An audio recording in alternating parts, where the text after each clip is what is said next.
আরমান রে পুলিশে ধরে নিয়ে গেল। হ্যাঁ, তারপর হলো আওয়াল কাকারে ধরে নিয়ে গেল, বরাত ম্যানেজার মরে গেল। এত গ্যান্দামের মধ্যে তুই কোন সাবজেক্টটা নিয়ে কথা কইতেছস? শিউলি, তোর কি মানে আকল জ্ঞান কোনোদিন কিছু হইব না? এখন কি শিউলির নিয়ে কথা কওয়ার টাইম? এই যে এই এই দিলদারে একটু শক্ত কর, বুঝছস? আচ্ছা বুঝছি। এখন তো কি করব, মানে তুই তো বুঝাস ঘটনাটা, মানে একটা উৎসব শেষ হইলো, সবাই মিলে আনন্দ ফুর্তি করবো, কিন্তু কি এর মধ্যে কি হয়ে গেছে কিছু বুঝতেছি না। কি করবো ক, একটা কিছু তো কবি নাকি? আমিও তো এটাই কই। আমার মনে হয় একটু থানায় যে খোঁজ খবর নেওয়া দরকার, মানে কি ঘটনাটা হয়েছে এটা একটু জানা দরকার, নাহলে কিন্তু মানে টেনশনের বাইরে যাবে। হ্যাঁ ল তাহলে। চল। ঠিক আছে।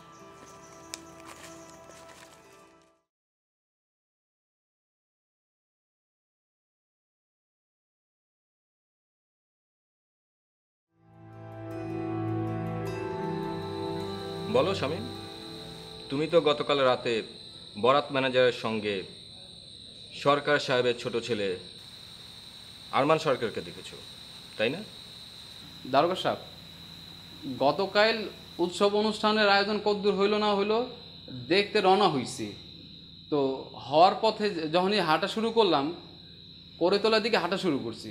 হাঁটতে হাঁটতে ওই যে তাল পার হইয়া বিলের ধারে যে রাস্তাটা গেছে, আমি তার উল্টা দিক দিয়ে হাঁটা শুরু করছি। ওই যে শিমুল গাছটা স্যার, রাত্রিবেলা অবশ্য ওই রাস্তা দিয়ে কেউ খুব একটা হাঁটাচলা করে না। হ্যাঁ, আমার অবশ্য স্যার ওই ভয় ডরটা একটু কম স্যার আর কি। তো কিছু দূরে হাঁটতে না স্যার শব্দ শুনলাম, মনে একটু ভয় লাগছিল। তো তখন একটু সাহস করে জিজ্ঞেসলাম, ওই ক্যাডাই বেহেনে? তো কিছুক্ষণ পরে দেখলাম কি স্যার, ওই বরাত ম্যানেজার।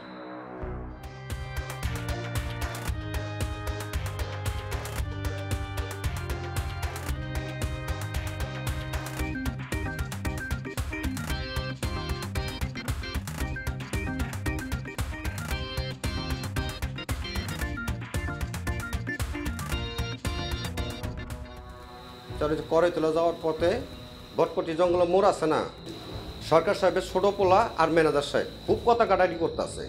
তারপর তারা জঙ্গলে চলে গেল।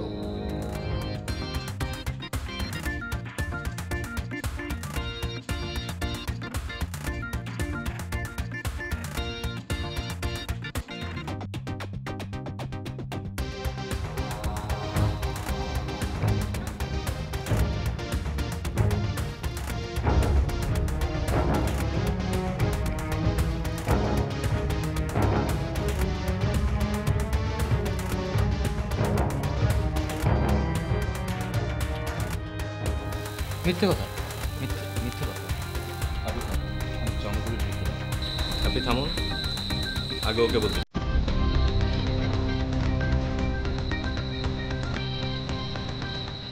চাকরিতে ছিল স্যার, ভুল তো ওর কথা না। আমি দেখছি ছোট সরকার জঙ্গলেই ঢুকছে। সফেদ, যেটা বলবা সেটা সত্যি কথা বলবা, মিথ্যে কথা বলবো না। মিথ্যা কথা কমু কেন? আমি যা দেখছি তাই তো কইতাছি। স্বামী মতো তাই দেখছে। হ্যাঁ, আমিও তাই দেখছি। আমি যদি মিছে কথা বললে থাকি, সেও কি মিছে কথা কইতাছে? স্যার আমরা কেউ মিথ্যা কথা কই না স্যার। দেখেন তার স্যার, আমরা এসে সাক্ষী দিতে, ও কেন মাঝখান দিয়ে কথা কয়?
ঘটনাটা কি খুলে বলতো।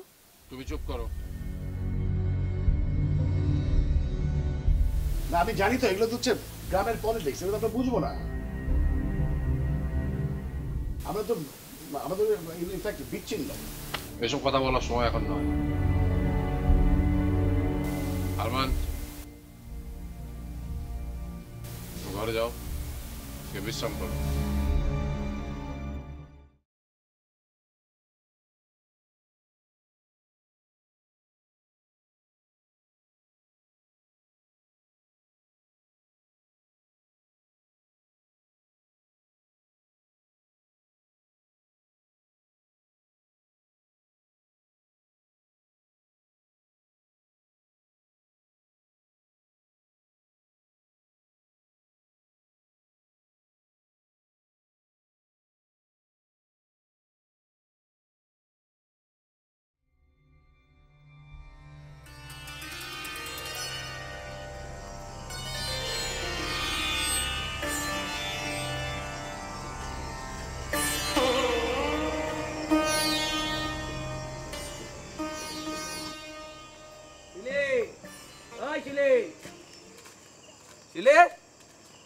ওই দেখ কারে নিয়ে আইছি। বাবজান, বাবজান,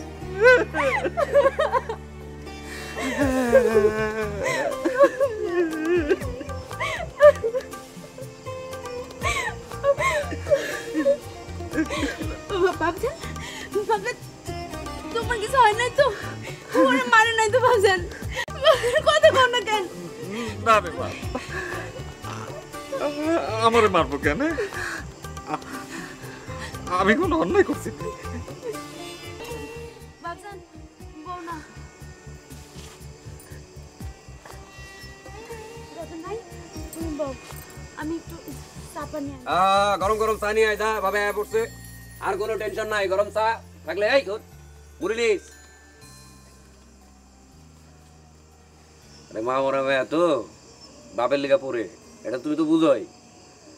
টেনশন করো না, মানে বড় একটা টেনশন তো গেল, তোমার তো নিয়ে এলাম, কিন্তু টেনশন তো আরেকটা যোগ হইলো কাকা। কি যে আরমানরেও পুলিশ জিজ্ঞাসাবাদ করতেছে, কয় এটা একটা টেনশন না? আরমানের কথা তো আমারও জিজ্ঞাসা। মানে এই জায়গায় আরমানের কি দোষ তুমি আমার একটা কৌতুক দাঁড়ায়। আরমান গো বাড়িতে 17 বছর এই বরাত ম্যানেজার চাকরি করছে, একটা অধিকার তৈরি হয়েছে, একটা সম্পর্ক তৈরি হয়েছে, তো তার লগে তো সে কথা কইতেই পারে। এলে কি পুলিশ তারা সন্দেহ করবো? আরে বাবা, এইটা না হয় আমরা বুঝি, পুলিশ এটা বুঝে? হ্যাঁ, পুলিশ খালি ডান্ডা বুঝে। এইটা বুঝলে তো পুলিশ আমার ধরে নিয়ে যাইতো নাকি? টেনশন সব কিছু মিলাই, বুঝছো? এই যে এরা যে গ্রামে আইলো, একটু আনন্দ ফুর্তি করবো, একটু উৎসব আমেজে থাকবো, মানে শহর থেকে সবগুলা মানুষ হর হর করে গ্রামে এসে পড়ছে। গ্রামটা কিরকম মানে মানে মানে আলোয় ভরে গেছে মনে হইতেছে। কিন্তু এইরকম খুন খারাপি, এইরকম ঝামেলা চলতে থাকলে তো গুডিয়াটি গ্রামে তো এরকম কিছু হয় না এর আগে, কও হইছে? হ্যাঁ, একটা খুন কই যে গ্রামটাকে নিয়ে যাইব, এই বিপদ সহজে যাবে বলে মনে হয় না রে। তা ঠিকই কইছ। থাক, ওই তোর মায়ের সামনে আবার এত কথা কই না, আবার টেনশনে থাকবো। ওরে শুলি, আরে ওই যে চার রাস্তা দে, ওই যে ই কর, ওই যে বুড়ি নিয়ে আয়। ওরে শুলি, ওই আরে তাড়াতাড়ি নিয়ে আয়।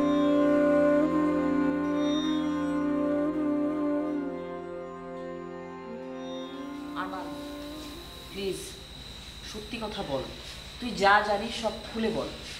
বরাত কাকা সেদিন তোর সাথে কেন দেখা করতে এসেছিল? তুই কেন বুঝতে পারছিস না? তোর কথার উপর অনেক কিছু ডিপেন্ড করছে। উফ, আমি আর কি বলবো, আমি তো বলেছি সব। আচ্ছা, তোরা যদি আমাকে অবিশ্বাস করিস তাহলে বাইরের মানুষ কি করবে? আমি অবিশ্বাস করছি না, আমি শুধু জানতে চাচ্ছি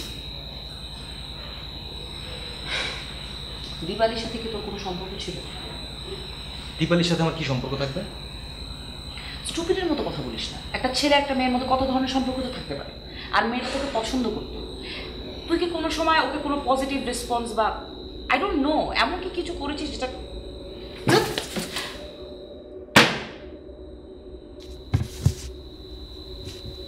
অযথা রাগারাগি করলে না কোনো প্রবলেম সলভ হয় না। বরাত কাকা তোর সাথে কেন দেখা করতে এসেছিল? সে তোকে কি বলেছে?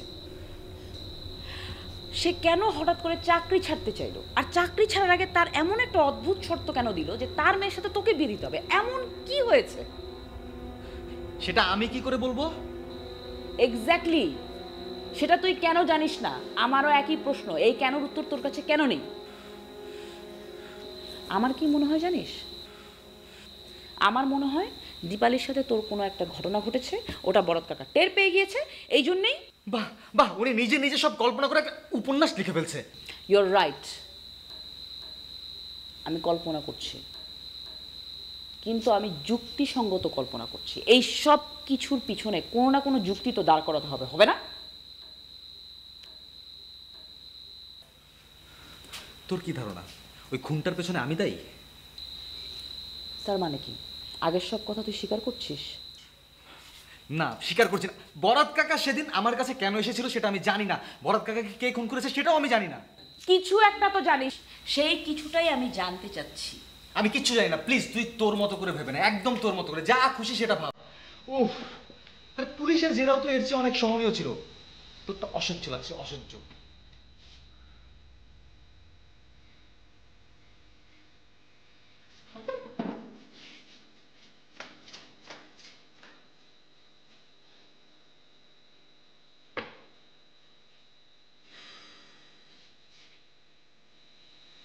প্রবলেম খুব বেশি, টেনশন করবো না।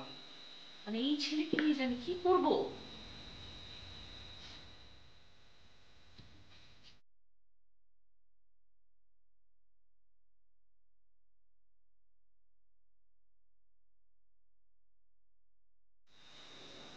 কি হবে বলো তো? সরকার বাড়ির ছেলেকে পুলিশ ধরে নিয়ে গিয়ে জেরা করছে। ইস, মান সম্মান বলতে আর কিচ্ছু থাকলো না। আব্বার উচিত কি ছিল জানো? আব্বার উচিত ছিল পুলিশকে বলা যে জেরা টেরা যা কিছু করার তা এই বাড়িতেই করতে। এর মধ্যে আবার কি শুনছি বলো? শুনছি যে ওই মনসুর চেয়ারম্যান নাকি এইসব আগুনে আবার বাতাস দিচ্ছে। সে নাকি পুলিশকে বলছে আরমানের নামে মামলা করতে।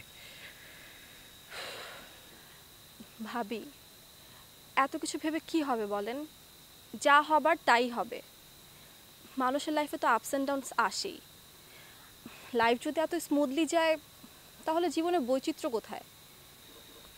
এসব তুমি কি বলছো শৈলী? উপন্যাসের নারী চরিত্রের মতো কথা বলছো তুমি। তুমি জানো কি হতে পারে? ভাবি, কিছুই হবে না। আপনি খামোখা টেনশন করছেন। ও যদি নির্দোষ হয় ওর কিছুই হবে না। তোমার কোনো ধারণা আছে এ দেশে কত নির্দোষ মানুষ এমনি এমনি সাজা পায়? আরমানের ক্ষেত্রে এমন কিছু হবে না ভাবি, আপনি নিশ্চিন্তে থাকেন। আর নিশ্চিন্তে থাকা? এই তো লাবণ্য আপা চলে এসেছে। এই লাবণ্য, আরমান তোকে কিছু বললো? আরে না, কিছুই বলছে না ছেলেটা। কি যে করি ওকে নিয়ে। আচ্ছা শৈলী, তুমি এক কাজ করো না, তুমি একটু আমার সাথে কথা বলো, দেখো তোর পেট থেকে কোনো সত্যি কথা বের করতে পারো কিনা। আপা, আমি অলরেডি ওর সাথে কথা বলেছি। আসলে পুলিশ যতটা না জেরা করে টর্চার করছে তার থেকে আপনারা বেশি ওকে টর্চার করছেন। ও তো পুলিশকে বলেই দিয়েছে যা বলার। আর তাছাড়া নিশানাথ বাবুকে ডেকে আনা হয়েছে। এখন আমাদের টেনশন না করলেও চলবে। আমি তো মেনে নিতে পারছি না সরকার বাড়ির ছেলের উপর এমন একটা ব্লেম। সেটাই।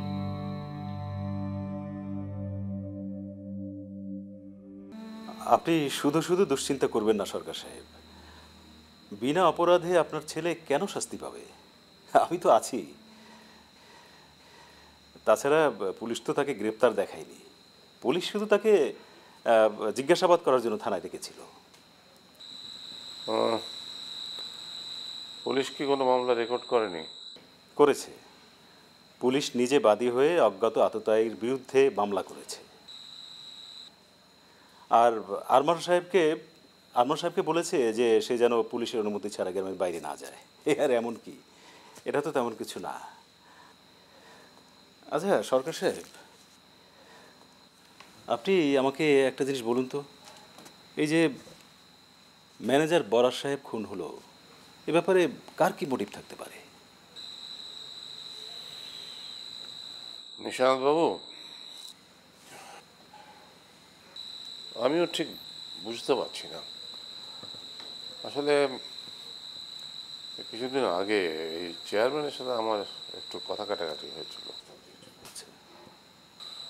আসলে ব্যাপারটা হলো কি, যে আমার ম্যানেজার এখান থেকে চলে যাওয়ার পর চেয়ারম্যান তাকে তার চাকরি করার প্রস্তাব দিয়েছিল, কিন্তু কি জানি কি কারণে বরাত সেটাতে রাজি হয়নি। এটা অবশ্য চেয়ারম্যানের ভাষ্য। তারপরে আমার পরিবারের সঙ্গে থাকে যে উচ্চ বিদ্যালয়ের শিক্ষিকা মনসুর, তার ছোট ভাইয়ের সাথে তার বিয়ের ব্যাপারে আমার কাছে পরামর্শ করতে এসেছিল। আমি তাকে তিরস্কার করেছিলাম। তারপরে মনে করেন যে আমার ছোট জামাই, মানে তার উদ্যোগে গ্রামে যে একটা উৎসব হয়ে গেল, সে ব্যাপারেও কিন্তু চেয়ারম্যানের খুব আপত্তি ছিল। আমি এগুলোর সাথে ঠিক এই খুনের ব্যাপারটাকে মেলাতে পারছি না।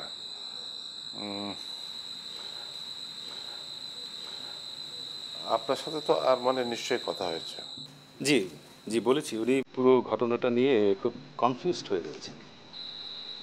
আপনি কাইন্ডলি ওকে একটু ভালো করে বোঝান। ওদের একটু ঘাবড়ে গেছে আর কি। বোঝেনি তো, মানে শহরে থাকলে যা হয় অল্পতেই ঘাবড়ে যায়।